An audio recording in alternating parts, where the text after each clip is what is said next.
Om Namo Bhagavate Vasudevaya. Om Namo Bhagavate Vasudevaya.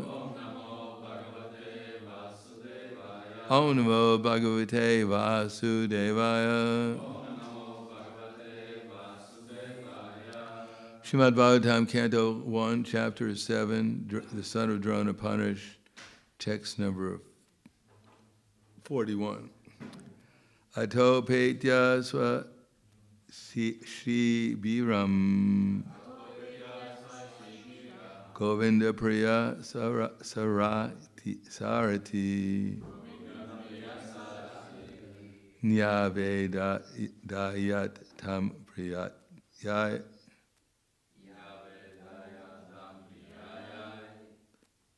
Priyaya So Chantya Atma Janhatan Ato Petya Swashibiram Govinda Priya Sarati Nyavedayatam Priyayai Shochantya Atmajan Hatan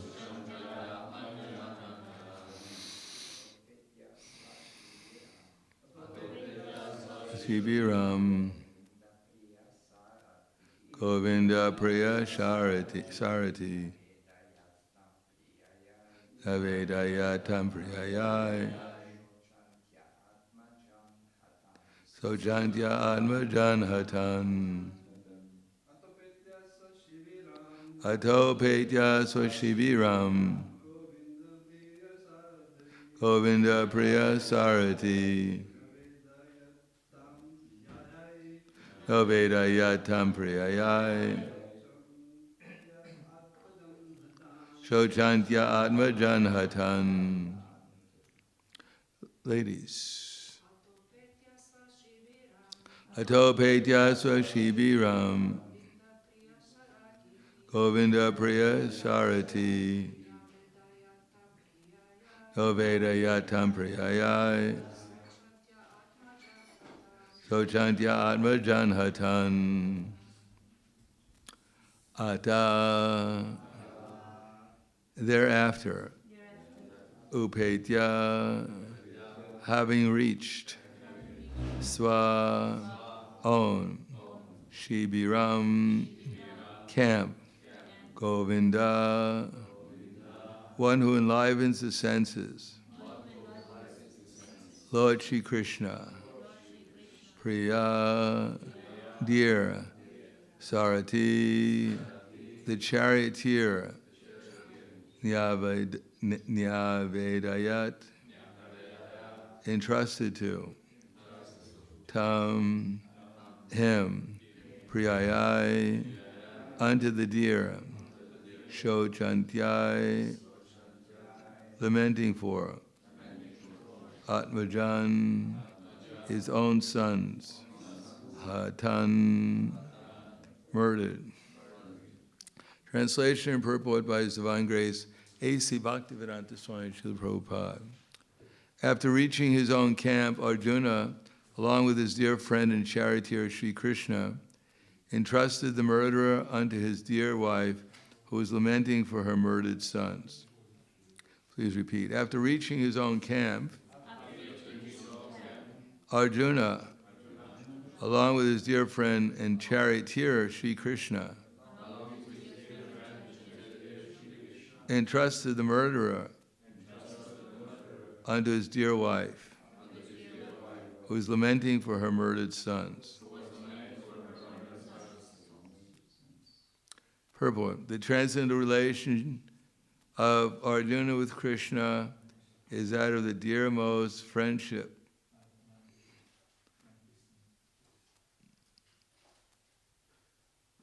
In the Bhagavad Gita, the Lord himself has claimed Arjuna as his dearmost friend. Every living being is thus related with the Supreme Lord in some sort of affectionate relation, either as servant or as friend or as parent or as an object of conjugal love. Everyone thus can enjoy the company of the Lord, the spiritual realm, if he had all desires and sincerely tries for it by the process of bhakti yoga. Namo Vishnu Padaya Krishna Prasthaya Bhutale Srimate Bhaktivedanta Swami Namane Namaste Saraswati Deve Gauravani Pacharane Nirvishesha Shunyavadi Paskatyade Satarane. In the Bhagavad Gita, Krishna says, after he speaks about parampara, that this knowledge of the self and the super self has been handed down in disciplic succession. But Krishna gives two qualifications for understanding it to Arjuna, why Arjuna is qualified to hear Bhagavad Gita. He says, Evayam maya tedya yogo prokta paratana bhakto sime sakha cheti rahasyam hietad uttamam. So this rahasyam means it's a secret. Unfortunately, people keep it a secret. Even the devotees keep this knowledge a secret. But it's supposed to be a secret that's supposed to be given to appropriate people. Rahasam uttamam, and it's the best, the highest secret. It's a secret that would be most likely to help us if we understand it. And what is it? Sa'evayam maya tedya. That now I'm going to speak to you. Sa'evayam maya yogo prokta praktana. This, prokta means to speak. Paratana means very ancient knowledge. This very ancient knowledge of the Supreme is today told by me to you, to evayam maya tedya, yogo prokta paratana. Bhakto sime sikha cheti. Bhakto, because you're my bhakta, you're my devotee. Bhakto sime sikha cheti. And you're also my friend, Sakha. You're my bhakta, you're my devotee, and you're my friend. So Bhagavad Gita is best understood by a person who's both a devotee of Krishna and his friend. Or at least we're trying to become an aspiring devotee by devoting some of our energies in Krishna's service. Bhakta means the art of focusing one's attention and then giving one's love to Krishna. So at least we have to start with giving our attention to Krishna. And that means tad buddhiyas, tad atmanas, tad nishtas, tad parayanaha, gacchant yapana aritim, jnana nirduta kalmashaha. The living entity, although transcendental, he has different spheres by which he can put his attention. The best place to put his attention is tad buddhiyas, to begin with. Intelligence. In other words, before we do something, we should use our intelligence. Whatever little we may have, we should still try to utilize it. And then think, what will be the results of my utilizing my intelligence? How should I do it so that my mind becomes what? It becomes Krishna conscious. We think about Krishna. That would fulfill all the good qualities of the mind. Manak prasada samya tvam monam atma vinigraha bhava samshidir ityeta tamo manasam uchate. That there are good qualities that we want to develop within the mind. One of them is prasada, means satisfaction. Prasada savaduka, no. Manak prasada, Manak prasada somyatvam. And when the mind's satisfied, there's somatvam. There can be equanimity, not being disturbed under different circumstances. Unless the mind is satisfied, then we're searching for happiness. Happiness is our nature. We have to be happy, otherwise, what's the point of existence? Everyone exists to enjoy. But if we don't know how to enjoy in Krishna consciousness, then we have to seek enjoyment in the material life. Unfortunately, material existence, material life, means sometimes there'll be some pleasure. Govinda Das says not very much. A drop of water in the desert but even a drop of water in the desert is something, which means most of the time we're just in the desert, burning in the desert, in the fire of desire, looking for happiness. And then we get one drop of happiness, then we become elated. We think we're in happiness forever, till the next moment we're depressed because the happiness went away too quickly. So, manak prasada somya tvam atma monam. And gravity means that generally speaking, when we're not happy, we're completely depressed. The whole world is caved in. There's no point in living. The next moment we get happy, we become happy. We become so elated, we have to run around the block, tell everyone how happy I am. Look, I'm happy. I've made it. Next moment we're depressed. Oh, everything's bad. I'm bad. You're bad. The whole world's bad. So mona means gravity. Not to become overly elated and overly depressed. Atma vinigraha, by controlling, by some kind of control of our mind. Control of the mind means not to accept everything the mind says, but to accept the good things that the mind says, the positive things. Somyat monam atma vinigraha, bhava samshuddhir, and the mind has to be purified, especially through the process of Krishna consciousness.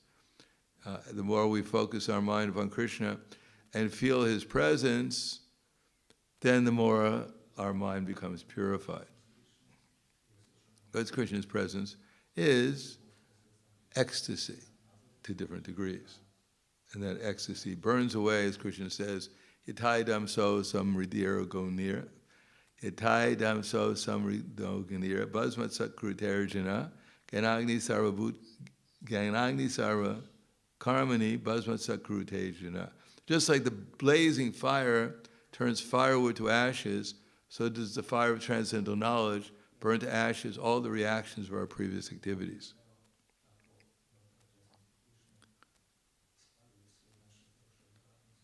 Therefore, monam atma vinigraha. So we want the mind to have those good qualities. Manak prasada somya tvam monam atma vinigraha bhava samshuddhir ityeta tamo manasam uchate. Then tad buddhayas tad atmanas tad nishta. The more we become experienced in Krishna consciousness, the more we take pleasure in remembering Krishna through the process of devotional service, then the more our faith develops, the more everything is revealed, as it says, just like the sun lights up everything in the daytime. Then all our misgivings about what we think is happening, they go away because we become situated in reality. And we see that everything is ultimately, Krishna has arranged everything to help people become conscious of him and therefore become eternally happy. So that's called nishta, faith in Krishna, being able to see Krishna, not just blind faith or sentimental faith, but actually experience faith. Tat parayana. Then one can actually see that the only shelter that really exists begins with Krishna consciousness. Finding out what Krishna wants us to do, how to do it, and then doing it in such a way that we actually become under Krishna's protection. And then outside of Krishna's protection, Chaitasa sarva karmani maya sanyasya matparaha buddhiyogam upashitya matchita satatam bhava. Matchita sarva dorgani. So matchita, if we put our consciousness upon Krishna, matchita sarva dorgani, we'll be able to pass over all the obstacles of conditional life. Matchita sarva dorgani, mat prasada tarishati, by Krishna's grace, by his mercy, prasad. Atachetvam ahankaram. But on the other hand, if we don't put our minds on Krishna, and we follow our false ego, believing that we are this body and this mind, and just acting according to what they dictate, ahankara,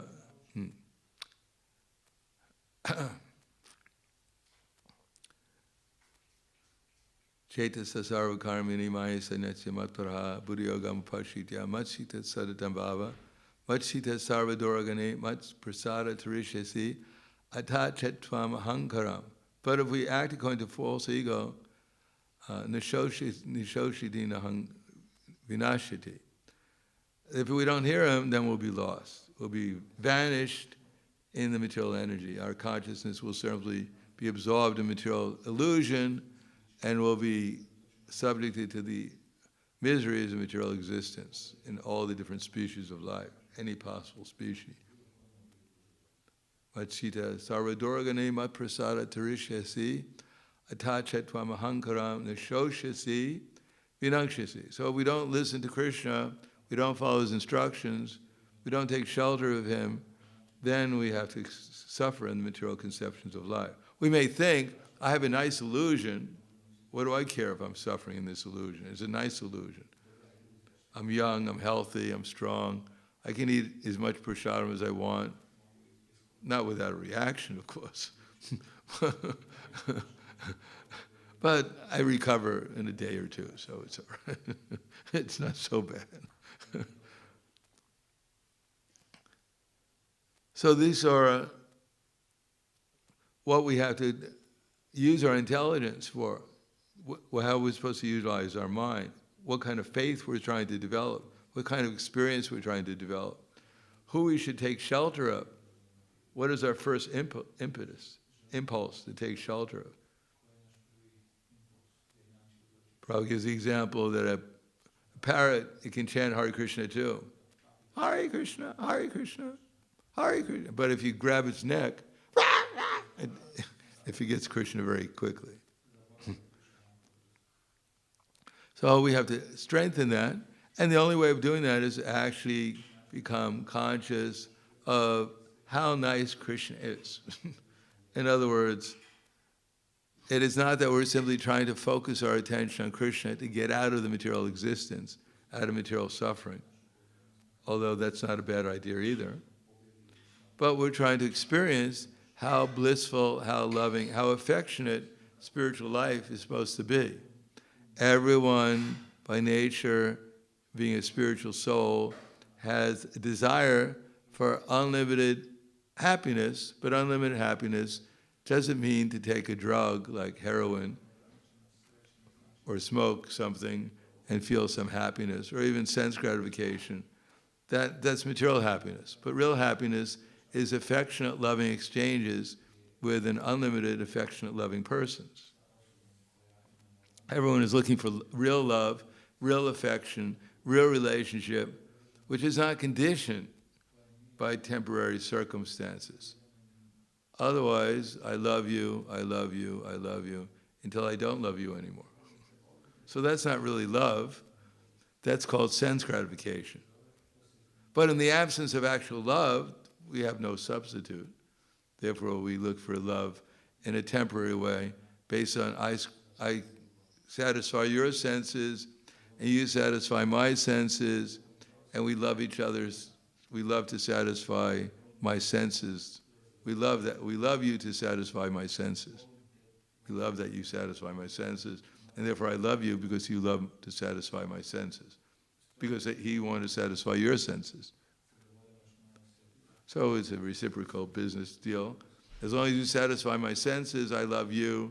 As long as I satisfy your senses, you love me, until we stop satisfying each other's senses, and then it's like chewing bubble gum.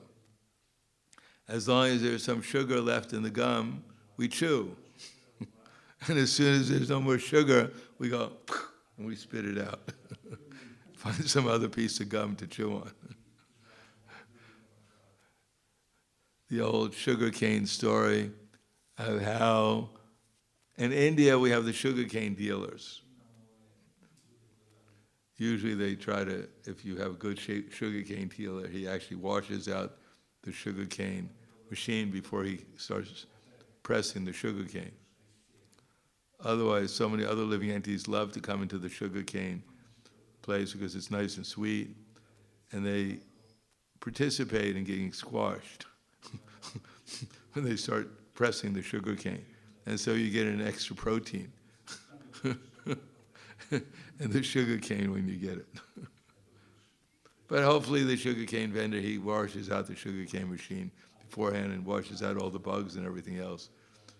And maybe, so we most of us don't need the extra protein. And then he squeezes a sugar cane and then throws away the stalk. But usually the sugar cane machine can completely get out every last drop of sugar, so the cows come along and pick it up because they smell a little something sweet, and they chew on it. And they chew on it and chew on it until they don't taste any more sugar, and they go, and they spit it out in the street. And another cow comes along and sees, oh, sugar cane, and picks it up, tries to chew it, try to get some more sugar out of the cane until he realizes there's no more sugar, and he spits it out. So all day long, that chewed piece of sugar cane is lying on the street, and one cow after another is coming and trying to chew on it to get some sugar, some sweetness out of it. So that's material life. Everyone's trying to chew on their body, chew on other people's bodies, trying to get a little sweetness out of it. And when there's no more sweetness, we go, I don't love you anymore. Get out. And then someone else comes along and says, oh, I love to chew on you. Go ahead. be my guest. Until they go, oh, no more sweetness. Spit this out again. So that's material life, a drama, one drama after another, being picked up and chewed on for some time, chewing on the other person. Sweetness goes out, and we get spit out. Start crying. Oh, he spit me out. Oh, how terrible. My life has ended. I've been spit out again. But that's material life. When we get old, I mean, even you're young, then you have some resilience. But when you get old, then no one even wants to chew on you anymore. Then you don't get even a chance to get spit out anymore because no one will chew on you. And therefore we feel very depressed, and people take alcohol, and so they can just dwell on how they used to get chewed and how nice it was, and how no one wants to chew on them anymore, and they lament and cry, oh, no one wants to chew on me. Life is bad. And therefore that's why we take another body, get chewed on in one of the 8,400,000 species of life. But if one can concentrate his mind on Krishna, and Krishna means the whole name, form, quality, and pastimes of Krishna. If one can experience what's going on that platform, then one can actually experience that there's nothing but love and affection going on there, purely, unlimitedly, and ever increasingly. And therefore no one's chewing on each other. One is simply giving love, giving affection and love to everyone, which is what everyone enjoys in the spiritual world. That we can actually be productive, not by trying to chew on the material energy and enjoy it, but by actually loving Krishna, and therefore giving that love to everyone. And everyone enjoys it unlimitedly. So the living entity has been created for enjoyment, but not his own enjoyment. He's been created to give pleasure to Krishna, and therefore Krishna gives pleasure to everyone, including the person who's giving pleasure to Krishna. So we can't independently enjoy the material world. We can try. We can have something which we consider enjoyable, but it's only temporary, and it never satisfies us completely. Therefore, here we have Arjuna. He's on a battlefield, and yet he still has the same loving relationship with Krishna, and therefore he's not disturbed by being on a battlefield. Similarly, the Kshatriyas they're not disturbed, they're enthusiastic because they know that even if I'm killed on this battlefield, as Krishna tells Arjuna, Yadricha labashantusto dvanvatito vimatsaraha samaksarava, no. Yadrichaya labashantusto, Yadrichaya lab, what is it? Let's see, where is it? Yadrichaya labashantusto. They'd be killed on the battlefield. Oh, that's the second chapter, right?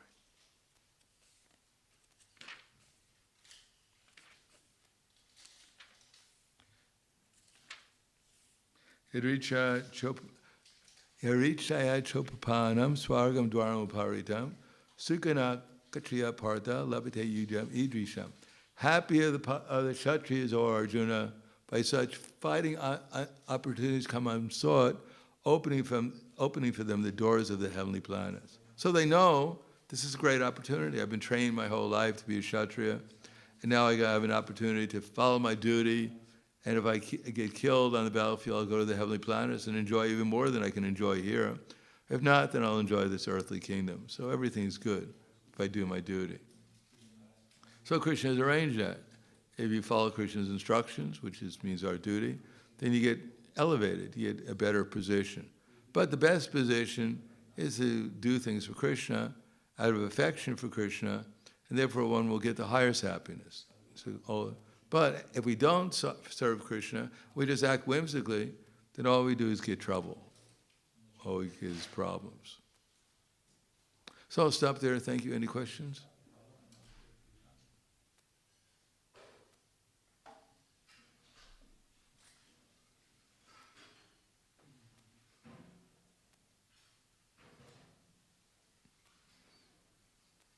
Yes.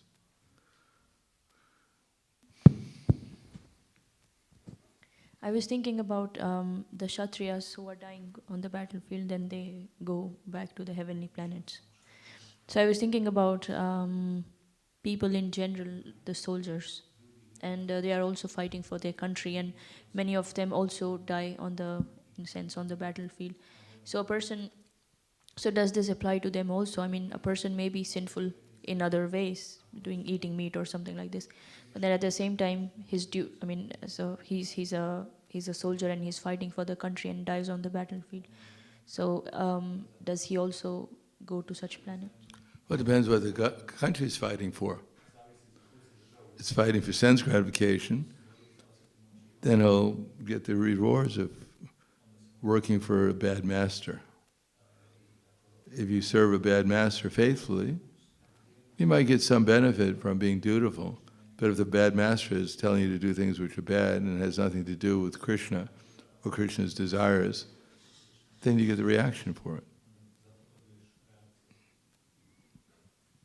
But as Krishna says in the Bhagavad Gita, that acting dutifully also has some kind of reward, because most people are just rebellious. So following some superior authority is also a kind of surrender to Krishna.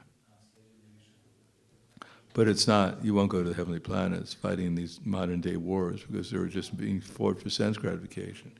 But you may get some kind of better position if you follow some kind of rules and regulations when you're fighting. If you're just an animal, then you become an animal.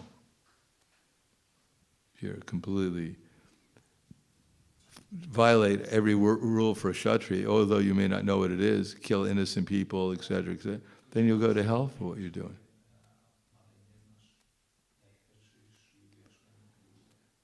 Anything else? Yes.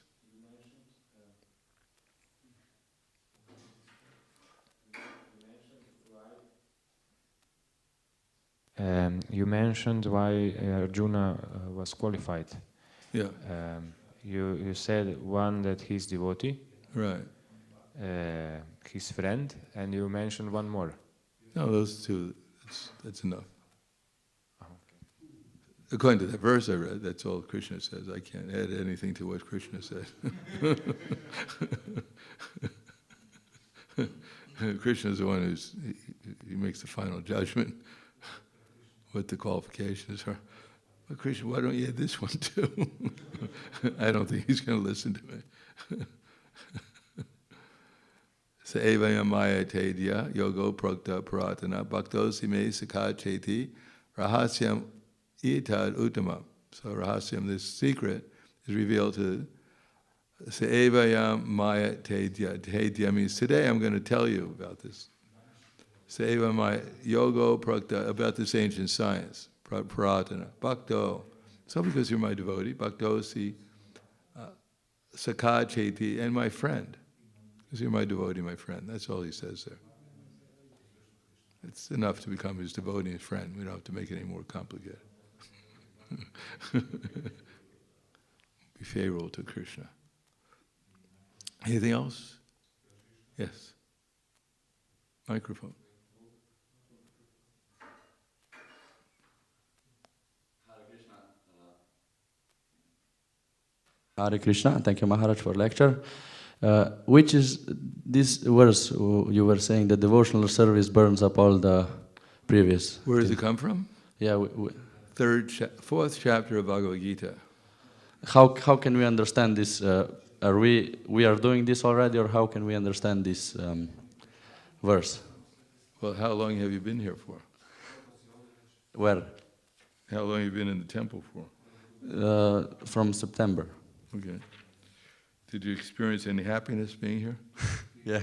Any relief from misery? Yes. Oh, that's what it means.